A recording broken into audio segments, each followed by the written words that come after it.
Hello students, Namaste. You are most welcome to 12th class chemistry English medium students. Our chapter 5 surface chemistry is going on. Today in this chapter we are studying about charge on colloidal particles. Student colloidal solution जो होते हैं उनकी कुछ electrical properties होती हैं। देखो colloidal solution की ये प्रॉपर्टी है ये कॉलोइडल सॉल्यूशन की। पिछले वीडियोस में हम कई प्रॉपर्टीज़ पढ़ चुके हैं, तो ये एक न्यू प्रॉपर्टी है कॉलोइडल सॉल्यूशन की।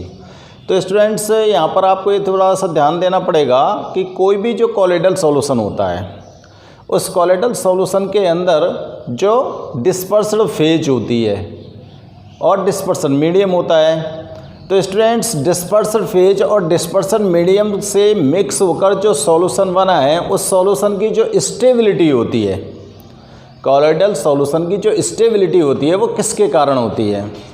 देखो ध्यान दो, जैसे कोई भी ये कॉलोइडल सॉल्यूशन है, इस कॉलोइडल सॉल्यूशन की किसकी बात कर रहे हैं हम, स्टेबिलिटी की। ये कॉलोइडल सॉल्यूशन जब फॉर्म कर लिया आपने तो ये स्टेबल कब होता है, इसकी स्टेबिलिटी कब होती है। स्टूडेंट्स इस कॉलोइडल सॉल्यूशन में जो डिस्पर्स्ड फेज होती है उस डिस्पर्स्ड फेज के जो पार्टिकल्स हैं उन पार्टिकल्स पर कोई ना कोई चार्ज प्रेजेंट होता है। समझ आ रही बात। कॉलोइडल सॉल्यूशन की जो स्टेबिलिटी है वो किस पर डिपेंड करती है, डिस्पर्स फेज के जो पार्टिकल्स हैं उन पर प्रेजेंट चार्ज पर डिपेंड करती है। इन पर जब चार्ज होता है स्टूडेंट्स, तो आप जानते हो चार्ज टू टाइप्स के होते हैं। देखो पॉजिटिव चार्ज और नेगेटिव चार्ज। तो स्टूडेंट्स डिस्पर्स्ड फेज और डिस्पर्सन मीडियम दोनों के ऊपर अपोजिट चार्ज हो गया। डिस्पर्स फेज पर अगर पॉजिटिव चार्ज है, डिस्पर्स फेज पर क्या है, पॉजिटिव चार्ज, तो स्टूडेंट्स इसकी स्टेबिलिटी इस डिस्पर्स फेज के पॉजिटिव चार्ज से किस तरह से बढ़ रही है ये चेक करते हैं हम। देखो डिस्पर्स्ड फेज के पार्टिकल्स इस तरह से सॉल्यूशन के अंदर प्रेजेंट होंगे। ये सभी पार्टिकल पॉजिटिव चार्ज हैं। अब स्टूडेंट्स ये थोड़ा सा ध्यान दीजिए आपके, जब सेम चार्ज होते हैं, सेम चार्ज जो होता है उस सेम चार्ज में क्या होता है, रिपल्सन। क्या होता है, रिपल्सन होता है ना। सेम चार्ज होने के कारण डिस्पर्स फेज के जो पार्टिकल्स है वो एक दूसरे को क्या करेंगे, रिपल्स करेंगे। और जब एक दूसरे को ये रिपल्स करेंगे तो स्टूडेंट्स ये सब के सब जो पार्टिकल्स है वो एक साथ मिलकर आपस में कोगुलेशन नहीं कर पाते हैं। क्या नहीं हो पाता है इनका, कोगुलेशन नहीं हो पाता है। यानी कि पूरे पार्टिकल ऐसा नहीं करते कि एक साथ इकट्ठे हो जाएं और एक साइड में बैठ जाएं, ऐसा नहीं होता है। इट मीन्स जो कॉलोइडल जो पार्टिकल्स इसके अंदर प्रेजेंट है डिस्पर्स्ड फेज के, वो पूरे सॉल्यूशन के अंदर डिस्ट्रीब्यूटेड रहते हैं। तो हम बोल सकते हैं कि जो सॉल्यूशन आपने बनाया है वो स्टेबल है। बात समझ में आ रही है?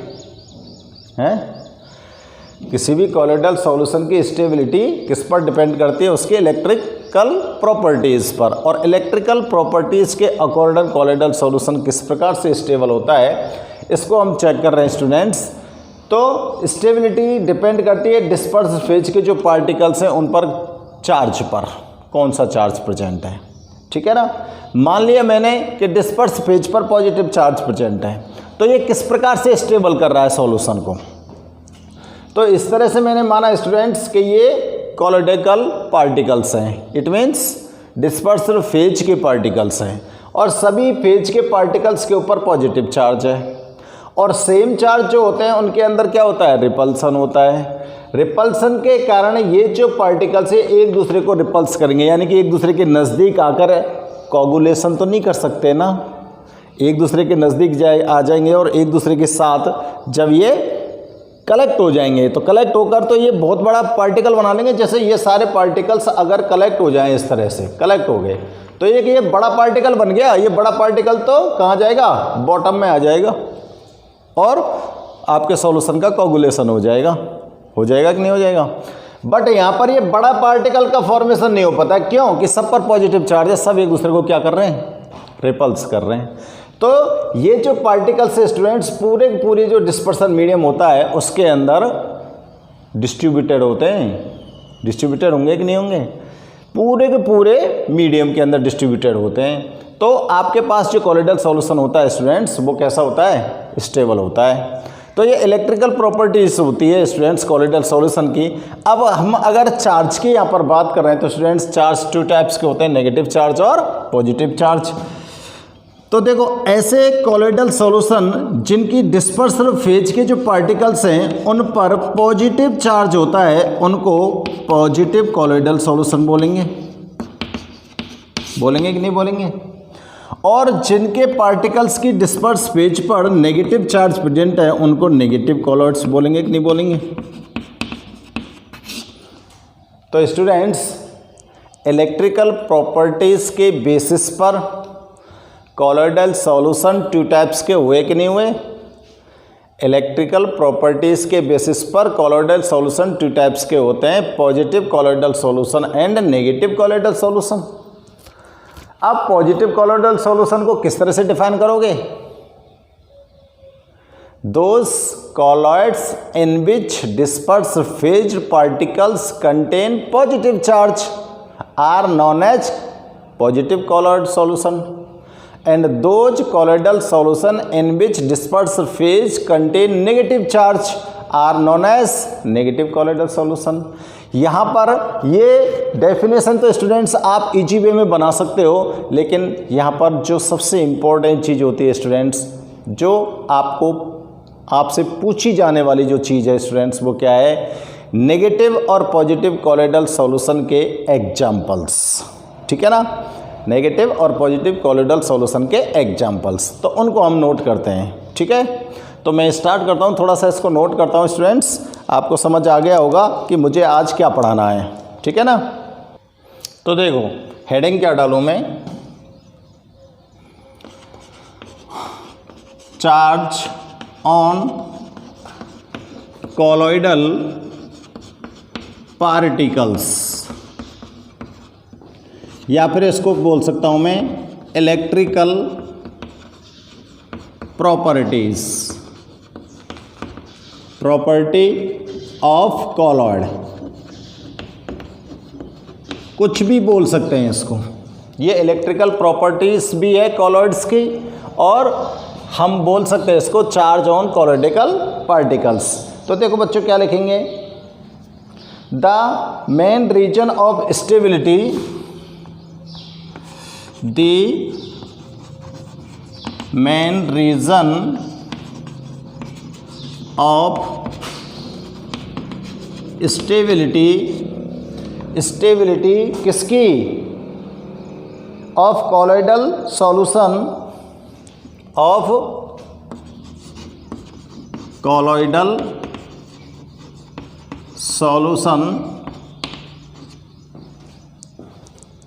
solution is charge present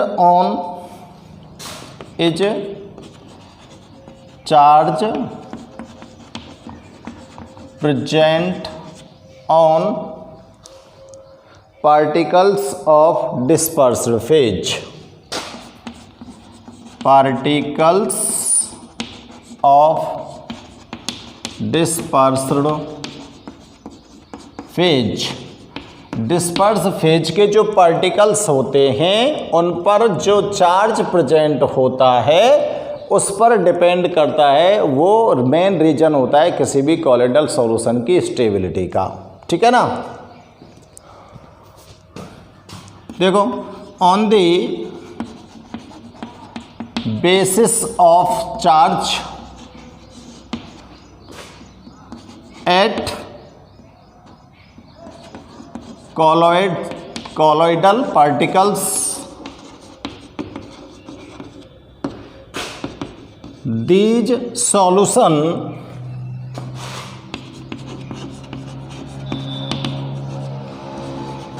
divided in two parts। In solution को हम कितने पार्ट्स में डिवाइड कर सकते हैं स्टूडेंट्स? दो पार्ट में। तो देखो पहला लिख रहा हूं मैं पॉजिटिव कॉलॉइडल सॉल्यूशन, और इधर नोट कर देता हूं मैं नेगेटिव कॉलॉइडल सॉल्यूशन। ठीक है ना, दो टाइप के हो गए ना, एक तो नेगेटिव हो गया और एक पॉजिटिव कॉलॉइडल सॉल्यूशन हो गया। ठीक भाई, अब बताओ पॉजिटिव कॉलॉइडल सॉल्यूशन कौन होगा? दोस colloids in which dispersed phase particles containing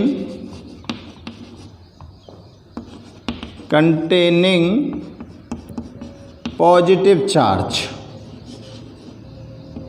ठीक है ना, ऐसे कॉलॉइड्स जिनके अंदर डिस्पर्स फेज के जो पार्टिकल्स होते हैं वो क्या रखते हैं? Positive charge. वो तो क्या कहलाएगा? Positive colloids, colloidal solution. और those colloids in which dispersed phase particles containing negative charge। जिनके डिस्पर्स फेज के जो पार्टिकल्स होते हैं वो नेगेटिव चार्ज को कंटेन करते हैं, वो क्या कहलाएंगे students? Negative colloidal solution.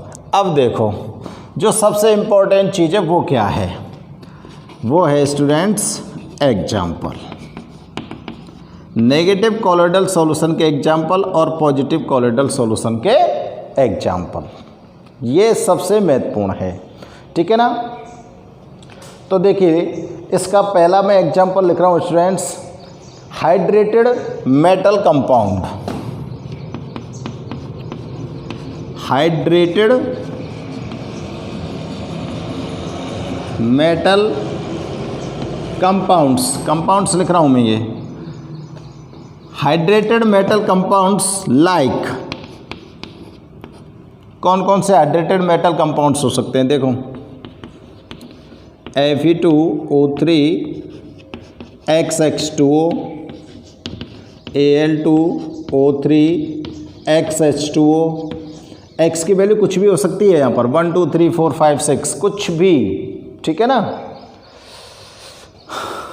Second example इसका क्या ले सकते हैं हम? सेकेंड एग्जाम्पल ले सकते हो students metal hydroxide. Metal hydroxide, अब देखो मेटल हाइड्रोक्साइड में कौन कौन से ले सकते हैं आप?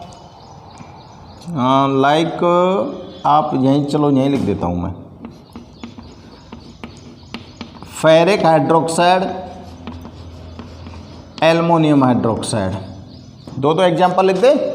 ठीक है ना, तो hydrated metal compound positive colloidal solution form करते हैं। मेटल हाइड्रोक्साइड जो होते हैं वो पॉजिटिव कॉलॉइडल सॉल्यूशन फॉर्म करते हैं। ठीक है, और एक और लिख देता हूं बच्चों में, क्या एक ऐसा सब्सटेंस होता है जो डाई होता है, डाई, बेसिक डाई लिख दूं, बेसिक डाई, और इसमें आता है मिथाइलिन ब्लू। ये डाई होती है मिथाइलिन ब्लू, इसका भी जब सॉल्यूशन आप फॉर्म करोगे तो वो भी क्या होगा, कॉलॉइडल सॉल्यूशन। ठीक है,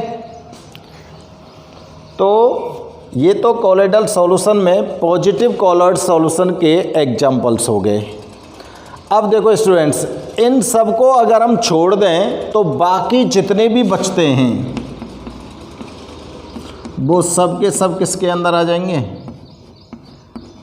नेगेटिव कॉलॉइडल सॉल्यूशन के अंदर। अब नेगेटिव कॉलॉइडल सॉल्यूशन के अंदर कौन कौन आ सकते हैं, जैसे देखो मेटल, मेटल के colloids, metal like gold, platinum, silver etcetera, gold, platinum, silver etcetera. Copper भी हो सकता है इनके साथ, कॉपर भी रहता है क्योंकि ये भी इनएक्टिव होता है।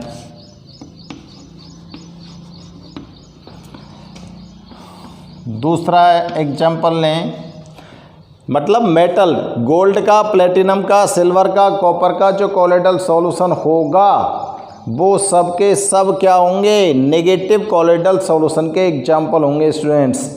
और दूसरा एग्जाम्पल आप क्या लिख सकते हो, मेटल सल्फाइड्स, मेटल के जो सल्फाइड्स बनते हैं, सल्फाइड्स, जैसे देखो cadmium sulphide, arsenic sulphide, cadmium sulphide, arsenic sulphide, ये भी क्या होते हैं स्टूडेंट्स, नेगेटिव कॉलॉइडल सॉल्यूशन होते हैं। और थर्ड क्या लिख सकते हैं, स्टार्च, जिलेटिन, ये भी नेगेटिव कॉलॉइडल सॉल्यूशन फॉर्म करते हैं, स्टार्च और जिलेटिन। ठीक है ना। और देखो स्टूडेंट्स, आपका जो ब्लड होता है, आपके अंदर जो ब्लड होता है उसमें क्या होता है, हीमोग्लोबिन।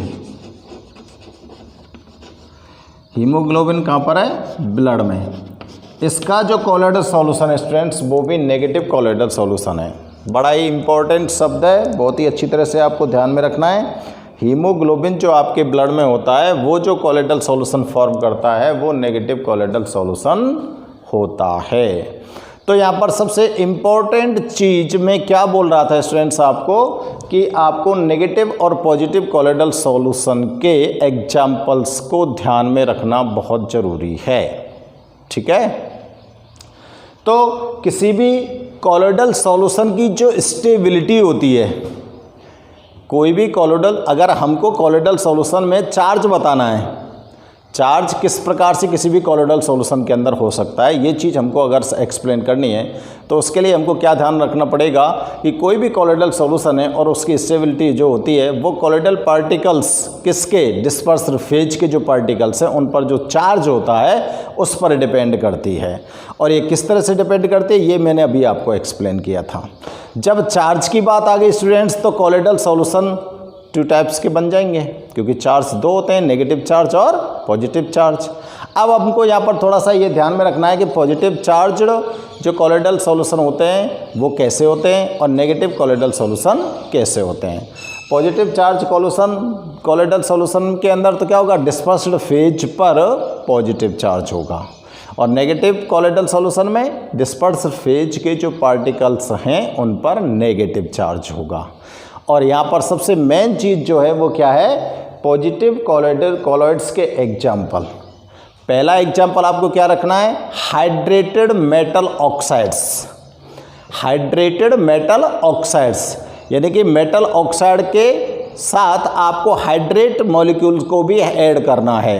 जैसे Fe2O3 XH2O, यहाँ पर X की वैल्यू कुछ भी हो सकती है। Al2O3 XH2O, यहाँ पर भी X की वैल्यू कुछ भी हो सकती है। और पॉजिटिव का दूसरा एग्जाम्पल क्या हो सकता है स्टूडेंट्स, दूसरा एग्जाम्पल होता है मेटल हाइड्रोक्साइड। मेटल हाइड्रोक्साइड में आप ferric hydroxide, aluminium hydroxide note कर सकते हो। और थर्ड इसके लिए हमने एग्जाम्पल जो लिखा था वो क्या था, बेसिक डाइज में मेथिलीन ब्लू, ठीक है ना, ये भी एक पॉजिटिव कॉलॉइड्स बनाते हैं। नेगेटिव कॉलॉइडल सॉल्यूशन के अंदर हमको ध्यान में रखना है कि जितने भी हमने एग्जाम्पल इधर लिखे हैं उनको थोड़ा सा दिमाग लगाएं और सोचें कि इन सब को छोड़ दें और बाकी के जो भी सॉल्यूशन फॉर्म होंगे वो सब के सब नेगेटिव कॉलॉइड्स होंगे, ठीक है ना। जिसमें मेटल के कॉलॉइड्स जितनी भी मेटल हैं जो इनएक्टिव मेटल मानते हैं, जिनको नोबल मेटल मानते हैं, जैसे गोल्ड है, सिल्वर है, प्लेटिनम है, कॉपर है, इनके कोई भी कॉलॉइडल सॉल्यूशन आप फॉर्म करेंगे वो नेगेटिव चार्ज वाले होंगे, ठीक है ना। इसके अलावा मेटल सल्फाइड के जो कॉलॉइडल सॉल्यूशन बनेंगे जैसे कैडमियम सल्फाइड, आर्सेनिक सल्फाइड, ये भी कैसे होंगे, नेगेटिव चार्ज वाले कॉलॉइडल सॉल्यूशन होंगे। जिलेटिन है और स्टार्च है, गम है, इन सब के कॉलॉइडल सॉल्यूशन वो जो बनेंगे वो सब क्या बनेंगे, नेगेटिव सॉल्यूशन बनेंगे। और आपके ब्लड के अंदर जो हीमोग्लोबिन प्रेजेंट होता है स्टूडेंट्स, उसका भी जो कॉलॉइडल सॉल्यूशन होता है वो भी नेगेटिव चार्ज वाला ही होता है, ठीक है। अब देखो आपने यहाँ पर नेगेटिव और पॉजिटिव चार्ज कॉलॉइडल सॉल्यूशन को ठीक से पढ़ लिया। अब हम यहाँ पर थोड़ा सा बच्चों ये चेक करते हैं कि ये जो चार्ज होता है ये चार्ज किस प्रकार से आता है पार्टिकल्स के ऊपर, चार्ज किस प्रकार से पार्टिकल्स के ऊपर आता है और कैसे ये स्टेबिलिटी उसको प्रोड्यूस करता है, ठीक है ना। तो इनका रीजन चेक करते हैं चार्ज का, ठीक है ना। तो आप वीडियो को पॉज करिए और इन सब को नोट करिए नोट।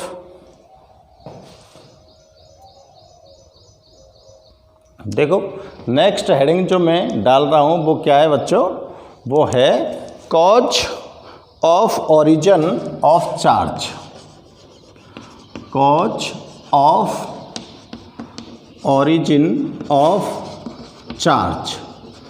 कॉलॉइडल सॉल्यूशन पर जो चार्ज ओरिजिन होता है उसका क्या कारण है, ठीक है ना। तो देखो कॉज ऑफ ओरिजिन देखते हैं स्टूडेंट्स। सबसे पहले चेक करते हैं हम कि जो कॉलॉइडल पार्टिकल्स प्रेजेंट होते हैं स्टूडेंट्स डिस्पर्स फेज के कॉलॉइडल सॉल्यूशन में। देखो बिल्कुल सिंपल सी बात बता रहा हूँ आपको, ये कॉलॉइडल सॉल्यूशन आपने फॉर्म कर लिया, ठीक है। इसमें ये कॉलॉइडल पार्टिकल्स प्रेजेंट है, ठीक है। आपको मैंने कॉलॉइडल पार्टिकल्स की एक प्रॉपर्टी और बताई थी जिसको मैंने बोला था ब्राउनियन मूवमेंट। क्या बताई थी, ब्राउनियन मूवमेंट। थोड़ा सा दिमाग लगाना, समझ में आ जाएगा, क्योंकि रटने वाली चीज़ नहीं है, ठंडे दिमाग से समझना बेटा। ब्राउनियन मूवमेंट ध्यान है, ब्राउनियन मूवमेंट के अकॉर्डिंग क्या होता है, जो कॉलॉइडल पार्टिकल्स होते हैं वो जिगजैग मूवमेंट करते हैं सॉल्यूशन के अंदर, जिगजैग मूवमेंट करते हैं ना। जैसे ये यहाँ गया, यहाँ गया, यहाँ गया, यहाँ गया, ये गया, ये गया, ये गया, ये गया, फिर वापस यहाँ गया, यहाँ गया, यहाँ गया, इस तरह से ये जिगजैग मूवमेंट हो गया कॉलॉइडल पार्टिकल्स। तो स्टूडेंट्स जब ये कॉलॉइडल पार्टिकल्स जो होते हैं डिस्पर्स्ड फेज के हैं, ये पार्टिकल्स किसके, डिस्पर्स्ड फेज के, ठीक है। ये जो पार्टिकल्स है वो किसके हैं, डिस्पर्स्ड फेज के। ये तो बात समझ में आ रही है। अब क्या होता है देखो, चेक करो ढंग से। डिस्पर्स्ड फेज के जो पार्टिकल्स हैं वो कॉलॉइडल सॉल्यूशन के अंदर प्रेजेंट है और इनके अंदर पाई जाती है ब्राउनियन मूवमेंट। जब ब्राउनियन मूवमेंट करते हैं तो स्टूडेंट्स ये जो पार्टिकल होते हैं ये एक दूसरे से क्या करते हैं, टकराते हैं, टक्कर मारते हैं ना टक्कर। जब ये पार्टिकल इधर टकरा गया और इधर से टकरा कर इधर चला गया, फिर यहाँ कोई पार्टिकल है वो यहाँ से टकरा गया, फिर इधर आ गया, फिर यहाँ से यहाँ कोई पार्टिकल ऑलरेडी प्रेजेंट था फिर उससे टकरा गया, फिर यहाँ चला गया। इसी तरह से तो जिगजैग मूवमेंट होता है, ठीक है ना। तो जब ये पार्टिकल्स आपस में कॉलॉइड्स करते हैं, टकराते हैं, तो स्टूडेंट्स जब दो चीज़ें आपस में टकराती हैं तो फिजिक्स में जाओ थोड़ी सी देर के लिए। When two objects collides with each other, then friction raised, तो वहाँ पर फ्रैक्शन उत्पन्न होता है। क्या होता है? फ्रैक्शन। और जब स्टूडेंट्स फ्रैक्शन होता है तो उस जगह पर चार्ज भी रेज्ड होता है। ध्यान रखना मेरी बात को। जब दो पार्टिकल्स आपस में एक दूसरे के साथ कोलाइड करेंगे, टकराएंगे, तो उनके बिटवीन फ्रिक्शन होगा और फ्रिक्शन से उनके ऊपर चार्ज आ जाएगा। ठीक है? तो इस फ्रिक्शन के कारण भी इन कोलॉइडिकल पार्टिकल्स के ऊपर क्या आ जाता है? चार्ज आ जाता है। समझ में आ गई? तो cause of origin of charge, तो यहाँ पर चार्ज के ओरिजिन का पहला कारण क्या आपकी समझ आ रहा है? Friction between colloidal particles. Due to friction between colloidal particles charge originated. समझ में आ रही है बात? ठीक है ना? लिख देता हूं, चलो मैं इसकी 2 लाइन। तो देखो, पहला कारण electric charge due to friction. Electric charge due to friction. समझ में आ गई बात? फ्रिक्शन के कारण किस प्रकार से इलेक्ट्रिक चार्ज आता है? देखो, electric charge on colloidal particles, electric charge on colloidal particles, colloidal particles के ऊपर जो इलेक्ट्रिक चार्ज होता है is produced due to friction, is produced due to friction. किसके कारण उत्पन्न होता है? फ्रिक्शन के कारण। ठीक है ना? और फ्रिक्शन किस में होता है? Particles of dispersed phase, particles of dispersed phase. Dispersed phase के जो पार्टिकल्स होते हैं उनमें आपस में क्या होता है? फ्रिक्शन होता है, और उस फ्रिक्शन के कारण स्टूडेंट्स यहाँ पर चार्ज ओरिजिनेटेड होता है। ठीक है ना? पहला रीजन आपको क्लियर हो गया होगा। अब देखो दूसरा रीजन देखते हैं। Due to dissociation of surface molecule. दूसरा रीजन है due to dissociation of surface molecule. Surface molecule जो होता है स्टूडेंट्स, उसका जब डिसोसिएशन होता है तो भी चार्ज यहाँ पर उत्पन्न होता है। अब देखो, इसके लिए मैं आपको एक छोटा सा एग्जाम्पल लूँ, और उस एग्जाम्पल से आप थोड़ा सा ध्यान से चेक करना स्टूडेंट्स कि आप लोगों ने सोप मॉलिक्यूल्स को डिसोसिएट किया था, और डिसोसिएट करने के बाद उसकी हमने मिसेल स्ट्रक्चर बनाई थी। तो स्टूडेंट्स, मिसेल स्ट्रक्चर जब हमने बनाई थी तो मिसेल पर जो चार्ज होता था वो कौन सा होता था? नेगेटिव चार्ज होता था। इट मीन्स सोप का जो कोलॉइडल सॉल्यूशन यहाँ पर फॉर्म हुआ है उस पर कौन सा चार्ज है? नेगेटिव चार्ज है। समझ में आ रही है बात? तो देखो, soap is ionised, soap is ionised as follows. भाई सोप सॉल्यूशन जो होता है वो कोलॉइडल सॉल्यूशन नहीं तो होता है। तो देखो स्टूडेंट्स, सोप का फॉर्मूला C17H35COON। इसका आप आयोनाइजेशन कर दीजिए, यानी कि डिसोसिएशन कर दीजिए। ठीक है ना? इसका जब डिसोसिएशन होता है स्टूडेंट्स तो यहाँ पर क्या बनता है? C17H35COO negative charge plus sodium ion. ये स्टीयरेट आयन बन गया और ये सोडियम आयन बन गया, और ये जो होता है ये सोडियम स्टीयरेट होता है, जिसको आप सोप बोलते हो। जैसे सोप को आपने अप्लाई किया अपने फैब्रिक के ऊपर, उसको वेट करके, तो तुरंत उसका क्या होता है स्टूडेंट्स, आयोनाइजेशन होता है। और जब इसका आयोनाइजेशन होता है तो सोडियम जो आयन होते हैं वो तो सरफेस पर रह जाते हैं, जो वाटर की सरफेस होती है ना वहाँ पर रह जाते हैं। बट ये जो स्टीरेट आयन होते हैं स्टूडेंट्स, ये हाइड्रोकार्बन चेन होती है इसके अंदर, और ये हाइड्रोकार्बन चेन जो वाटर होता है उसमें इनर साइड की तरफ चली जाती है, और वहाँ पर जो आपकी डर्ट है स्टूडेंट्स उसके साथ अटैच हो जाती है, उसके साथ अटैच हो जाती है। तो स्टूडेंट्स ये जो सोप पार्टिकल होता है, इसकी जो हाइड्रोकार्बन चेन इस तरह से तो आती है, यहाँ पर कोई डर्ट है उसके साथ ये अटैच हो गई डर्ट के साथ, और ये इस पर नेगेटिव चार्ज होता है। अब इस तरह से जो भी इसने ये पार्टिकल्स, स्टीरेट आयन के पार्टिकल्स इस डर्ट के साथ अटैच होंगे, सबके ऊपर कौन सा चार्ज होगा स्टूडेंट्स, नेगेटिव चार्ज होगा। नेगेटिव चार्ज होगा ना। पॉजिटिव चार्ज सोडियम तो कहाँ पर आ गया, सरफेस पर घूम रहा है ईजीबी में, नो प्रॉब्लम, ये कुछ नहीं कहेगा किसी से। तो इन सब के ऊपर क्या आ गया, इन सभी कॉलॉइड्स जो पार्टिकल्स हैं उन सब के ऊपर क्या है, नेगेटिव चार्ज है।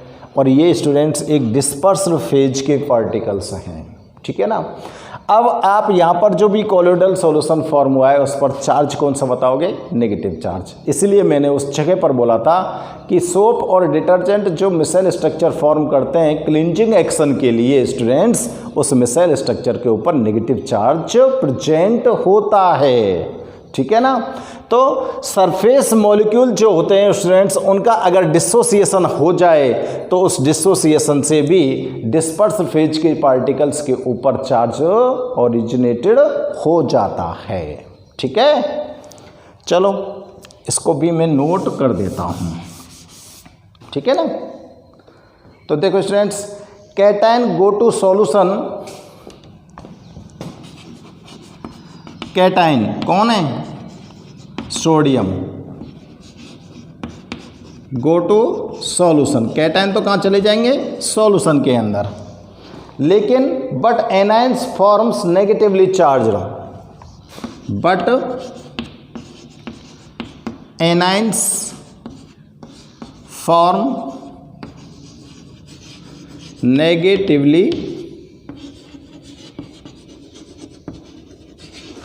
Charge, negatively charged colloids by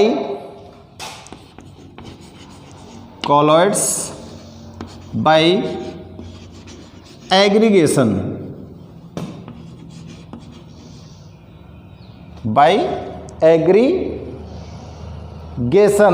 from